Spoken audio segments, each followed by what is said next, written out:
Bill Gates has a net worth of $100 billion. His watch costs exactly $50.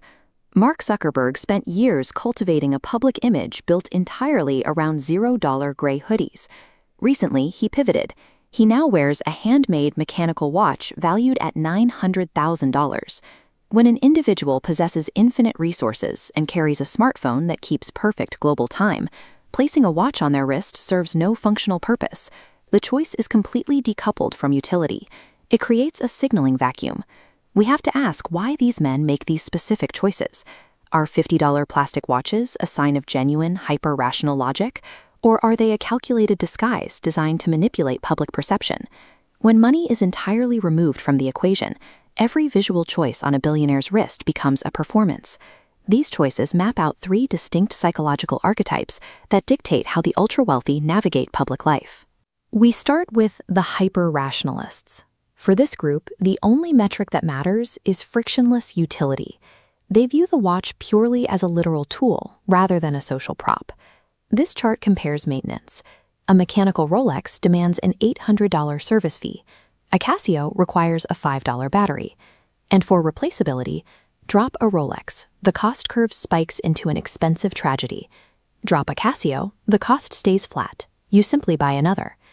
Chuck Feeney quietly built an $8 billion philanthropic empire while wearing this $20 Casio F91W. He flew economy class and didn't even own a car. Feeney secretly gave away his entire fortune, dying nearly broke by choice. His $20 Casio was a survival strategy. It was an essential tool to deflect attention and maintain absolute anonymity while operating on a massive scale. For true hyper-rationalists, the cheap watch is a shield against inefficiency and fame. They use it as a pure instrument to navigate the world, entirely unconcerned with trying to impress it. Then we have the camouflage artists. Elon Musk operates with a net worth of $250 billion, yet he wears a mass-produced $6,000 Swiss steel Omega Aquaterra. It acts as a strategic uniform to project a working engineer aesthetic. To a man with that much capital, spending $6,000 is proportionally identical to buying a pack of gum. It is a rounding error.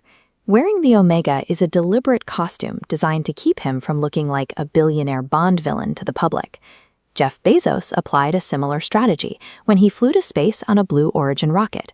With infinite resources, he could commission a one-of-one platinum masterpiece that tracks time on Mars. But he chose to wear a $7,400 Omega Speedmaster.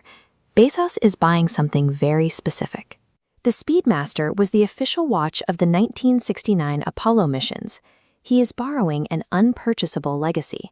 By strapping a piece of NASA heritage to his wrist, Bezos is using the watch to legitimize his private space program. He relies on established history to validate his own ambitions. Steve Jobs famously wore a $180 Seiko. He utilized it to project an image of aggressive minimalism, stripping away everything unnecessary until only the core function remained. Ironically, his pursuit of avoiding status turned that cheap piece of quartz into an auction item that sold for $42,500. For the camouflage artists, a mid-range watch acts as a visual anchor to the middle class, preserving a sense of shared values while managing projects that exist far beyond the average person's reach. The final archetype abandons the pretense of logic entirely. Warren Buffett built an entire brand around being a frugal grandfather from Omaha.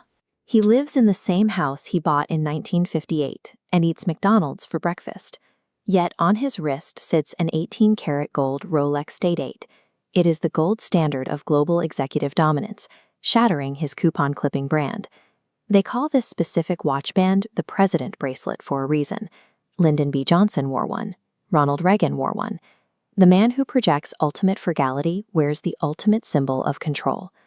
Mark Zuckerberg recently abandoned decades of Silicon Valley performative minimalism. He traded the hoodie for a Grubel 4Z mechanical watch that takes 6,000 hours to build by hand.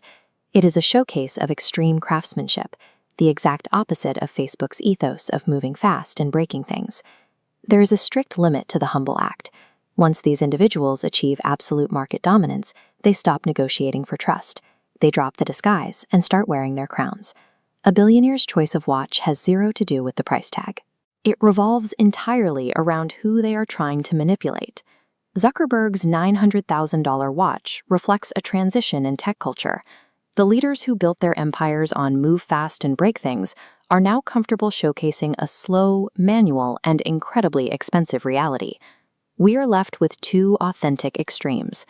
True optimized function looks exactly like a $50 piece of mass-produced plastic. True status looks like a $900,000 mechanical masterpiece.